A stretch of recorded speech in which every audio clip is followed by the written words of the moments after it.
Como é que a gente sabe se as crianças estão cuidando do que cabe a elas? Como é que a gente identifica isso?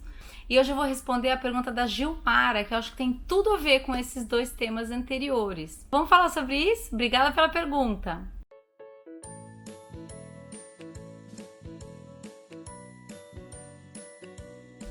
Oi, queridos e queridas, tudo bem? Gente, eu adorei essa pergunta da Gilmara, que ela falou, mas como é que a gente sabe que eles estão cuidando do que cabe a eles? Eu adorei. Como é que a gente sabe, quer ver, vou colocar bem assim, como é que a gente sabe que as crianças estão ocupando seus lugares? Isso é tão interessante porque isso tem duas pontas para a gente olhar. Então, a gente veio convidando as crianças e vocês, obviamente, a ajudarem as crianças a lidar com o desconforto e com a dor num processo ativo de escuta.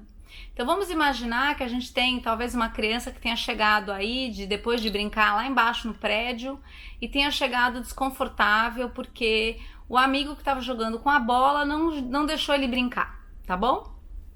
E aí o que acaba acontecendo é que a nossa tendência é achar que ali já está havendo um sofrimento, pobre do meu filho, esse menino é um horror, é a gente entrar para o julgamento e a gente não ajudar essa criança a ler esse desconforto que provavelmente chegou, para que ele possa se movimentar a partir daí, dessa informação que também está contida nesse processo.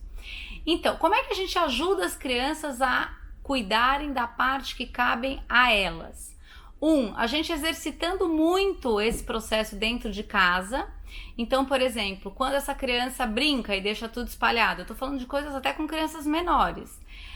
Você pode ouvir o desconforto que vai aparecer aí em você, que normalmente vem repleto de irritação, que traz essa ideia dessa expectativa e exigência. Essa criança já devia saber guardar os brinquedos, ele já devia guardar e ele não guarda, ou eu já devia ter sido a mãe que já ensinou ele a guardar e ele não guarda, já devia ter sido o pai que faz ele guardar e ainda não sou. Então percebam que a exigência e a expectativa normalmente elas vêm muito acompanhada de irritabilidade, vem acompanhada também às vezes de explosão, vem acompanhada de tentativa de controle e tudo mais. Na hora em que eu escuto o meu desconforto enquanto pai, enquanto mãe, eu vou dizer para essa criança, olha, eu brinco lá no curso, hashtag tá ruim pra mim, essa história de você brincar com um monte de coisa e os brinquedos não serem guardados. Como é que a gente vai fazer? Porque tá ruim pra mim você não guardar os seus brinquedos. Eu acabei de chamar a responsabilidade. Aí você vai me dizer, uma criança menor vai falar, ai, mas é que eu não quero, mas é que é chato, mas é que tudo isso. E aí a gente vai entrar no acolhimento. Eu sei, é chato mesmo, mas brincar é uma parte muito legal e guardar faz parte da brincadeira. Então eu sinto muito, você precisa guardar. Eu preciso que você cuide da tua parte. A gente não cuida da nossa parte 100%, de forma perfeita, 100% do tempo. A gente não dá conta de fazer isso. É importante a gente perceber isso acontecendo.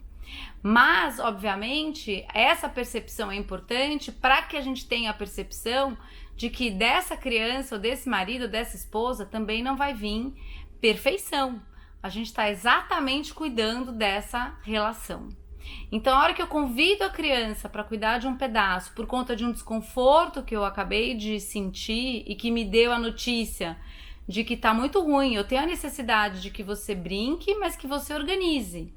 Talvez essa criança vai dizer, tudo bem, mas você me ajuda? Você vai falar, ajudo, mas você precisa fazer a sua parte. Então, nesse processo, a gente vai convidando a criança à responsabilidade do que cabe a ela.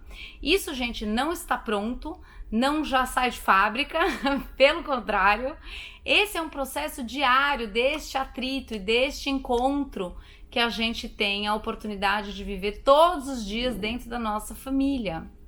Eu tô lembrando aqui que muitas vezes eu falo para as meninas, poxa, tá ruim para mim a história do copo espalhado em casa, mas eu vou cuidando da forma que eu falo, por quê? Porque a partir do momento que eu começo a falar, se eu começo a falar de um lugar de exigência, é tão interessante isso, vem um desconforto na hora que diz, você também espalha, dá uma olhada nessa hipocrisia aí, você também faz a mesma coisa. Então isso vai fazendo com que a nossa conversa seja, eu sei, é difícil mesmo guardar o copo lá, lavar o copo e tudo mais, mas a gente precisa fazer. E é chato mesmo, eu sinto muito, mas eu preciso que você cuide do teu pedaço, eu tô tentando aqui cuidar do meu, eu tô cuidando do meu. Porque senão, gente, a gente acaba caindo num lugar de falar com esta criança de um lugar de quem faz tudo direito, e a gente não faz. E uma das coisas que eu mais escuto das crianças é muito engraçado, mas é real, é assim, tia Dani, não é justo, porque tudo que minha mãe briga comigo ou meu pai brigam comigo, eles também não fazem. E a criança vai entendendo e vai se irritando nesse processo porque ela vai percebendo uma postura hipócrita da nossa parte. Então, na hora que a gente vai trabalhando pelas necessidades e pelas responsabilidades e de uma premissa de imperfeição, eu vou entendendo que eu tô fazendo o melhor possível e vou convidando essa criança a cuidar de fazer o melhor possível também. Nesse processo, o que acontece é que a criança cuidar do que cabe a ela também é um processo de aprendizado. Eu cuidar do que cabe a mim é um processo de aprendizado. A gente aprender a ouvir a necessidade do outro e considerar o outro também é um processo de aprendizado. A gente entender que o outro é imperfeito, assim como eu, é o que nos traz e nos possibilita essa conversa que não parte mais de um lugar de razão, mas que parte de um lugar de quem também, porque eu também erro, eu consigo falar com você com a humildade de te fazer um pedido, de pedir que você leve em consideração uma necessidade que eu sei que é minha. E a hora que a gente vai trazendo isso para o relacionamento com as crianças dentro das nossas casas, a gente começa a ajudar a criança a viver isso nas relações que ela tem fora de casa, com as amizades e assim por diante. Eu tenho a necessidade de que você me chame para brincar, porque às vezes você sai andando com a fulano de tal e eu fico chateada. Ah, tá, nossa, eu posso te chamar. Ou eu tenho a necessidade de às vezes brincar só com a fulana de tal, porque tem dias que eu quero estar só com ela e a gente pode brincar outro dia. Então, assim, isso vai ajudando as crianças a se posicionarem de uma forma a cada um cuidar do seu pedaço dentro de uma relação. Mas se vocês falarem para mim, Dani, onde é que isso começa? Eu vou dizer, isso começa dentro da nossa casa, com as nossas relações, ajudando as crianças entre os irmãos a cuidarem dessa postura. Porque quando a gente ajuda a criança a fazer esse movimento de percepção do desconforto, percepção da necessidade que esse desconforto traz e a possibilidade de comunicar, essa criança, percebam o seguinte, o desconforto é muito interessante. Existe o desconforto que eu tô sentindo na situação, então tá ruim pra mim você sempre chegar em casa e você mudar o canal de televisão quando eu tô assistindo, vamos imaginar esse exemplo. Mas falar com você sobre isso, eu tenho um desconforto maior. A gente precisa confiar que ali existe um processo de aprendizado acontecendo que quando você mudou a TV, você mudou o canal da televisão 3 dias seguidos, o desconforto dessa situação, ele ultrapassa o desconforto de falar com você. E aí eu falo. E a hora que a gente vai ajudando as crianças nesse processo, perceba que o que eles estão aprendendo é cuidar do que cabe a eles. É cuidar de perceber as necessidades e comunicar isso para o outro de uma forma melhor. E não eu achar que tudo devia acontecer do jeito que eu quero, que muitas vezes a gente ainda age assim, e aí eu emburro, eu fico em silêncio, eu boto o outro de castigo, eu sou violento, eu sou agressivo, eu julgo. A gente entra muitas vezes nesse processo e nossos filhos também. A gente entra no outro, não serve, não se afasta. E isso sempre, obviamente, na tentativa de sair de um sofrimento que a gente entende que não devia estar lá. Percebam o quanto a gente vem nesses vídeos exatamente mostrando o quanto essa postura tira do aprendizado. Essa postura tira da responsabilidade de que eu, no relacionamento com você, tenho a responsabilidade da minha parte. E o quanto ouvir o desconforto, entender que todos nós somos imperfeitos, estamos fazendo o melhor possível, traz responsabilidade. E vai fazendo com que a criança perceba que tem um pedaço que cabe a ela cuidar. Na relação comigo, na relação com você, na relação com o pai, na relação com um amigo na escola, na relação com o professor, na relação com um treinador, na relação com qualquer pessoa. E aí essa conversa e essa postura, ela começa a ficar muito mais adequada, porque a criança consegue ouvir essa necessidade e colocar isso para o outro de uma forma bacana, e a chance do outro considerar quando essa comunicação acontece, ela é muito grande. Eu lembro muito, gente, há muitos anos atrás, quando eu estava aprendendo todo essa grande colaboração do Marshall Rosenberg com a comunicação não violenta. Eu lembro que à noite o Rogério muitas vezes chegava atrasado para jantar e eu ficava muito brava, mas muito brava, porque obviamente eu já estava no meu mundo ideal lá, de que ele tinha que chegar na hora que tinha que chegar, que ele tinha que jantar, que a gente vai jantar juntos, que a pessoa que fazia o jantar tinha que dormir cedo. Então todo esse mundo ideal que eu queria que andasse, ele não andava, tinha trânsito, coisas aconteciam. Só que obviamente eu entrava num processo natural da nossa postura, que era ligar pra ele, ser fofa? Não ser nada fofa. Ligava pra ele e falava: meu, onde você tá? Meu, não acredito que você não isso, que você não aquilo, que você... Tudo que ele já devia ser e não é, percebe? Acusação e cobrança. E obviamente, para acusação e cobrança, o que você dispara no outro é defesa. E a defesa vem com a acusação de volta. É granada jogando granada. Todo mundo preocupado com a granada do outro, mas não percebendo que joga granada também. E aí ele respondia pra mim: você acha que eu tô fazendo o quê? Jogando pimbolim, tô no fliperama. Ele me agredia de volta.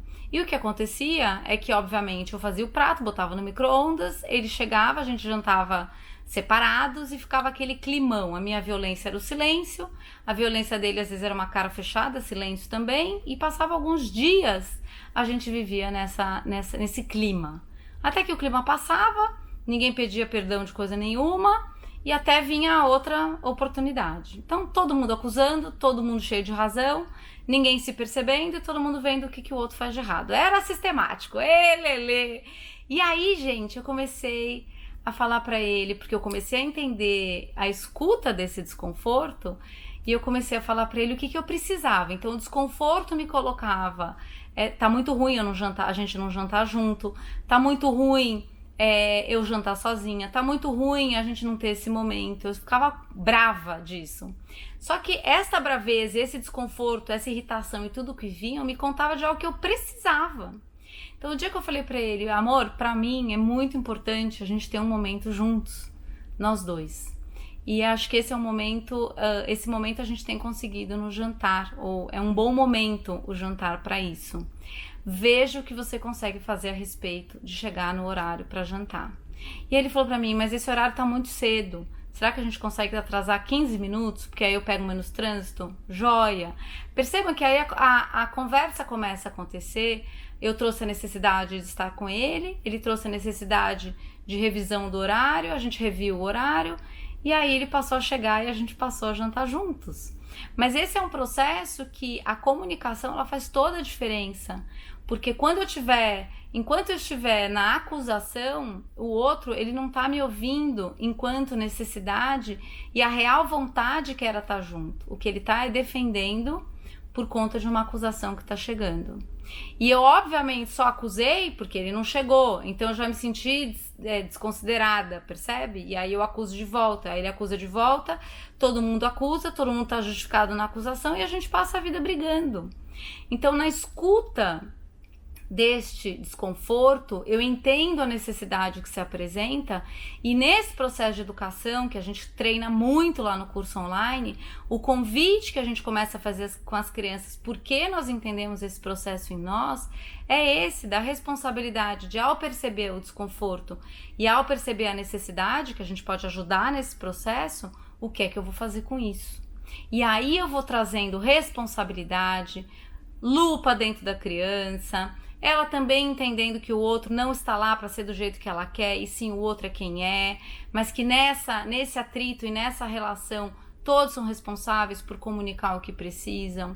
E aí a gente vai sim tornando as relações, tanto as nossas, quanto ajudando nossos filhos a cuidarem dos seus relacionamentos de uma forma mais saudável e responsável, cuidando do que cabe a eles. E obviamente convidando o outro. Eu convidei, por exemplo, o Rogério nessa situação a me considerar. Ele poderia considerar ou não. E aí, sobre isso, gente, caberia a ele, percebe? Eu posso cuidar do que eu preciso, do que eu peço, de como eu peço e de como eu me movimento. E eu tô convidando o outro a cuidar da parte dele. E aí, quando a gente vai entendendo esse processo dentro do processo de educação, a gente começa a viver os desafios do dia a dia, às vezes os conflitos entre nós dentro de casa, os conflitos que nós temos com outras pessoas, os conflitos que os nossos filhos têm, esses momentos de atritos que existem porque somos diferentes, a gente começa a lidar com isso com mais respeito, responsabilidade, integridade, com espaço de humildade, que sim, muitas vezes vai caber um pedido de perdão da violência que sai, que é algo que a gente trabalha tanto lá no curso online, como em cada temperamento acontece a violência, e aí a gente vai crescendo nos nossos relacionamentos, mas principalmente na consciência do nosso próprio funcionamento. Espero que tenha te respondido. O vídeo de hoje foi esse. Eu agradeço a Deus em primeiro lugar por toda a sustentação e amor na minha imperfeição, e espero que você tenha gostado, e agradeço muito a tua presença aqui. Tchau!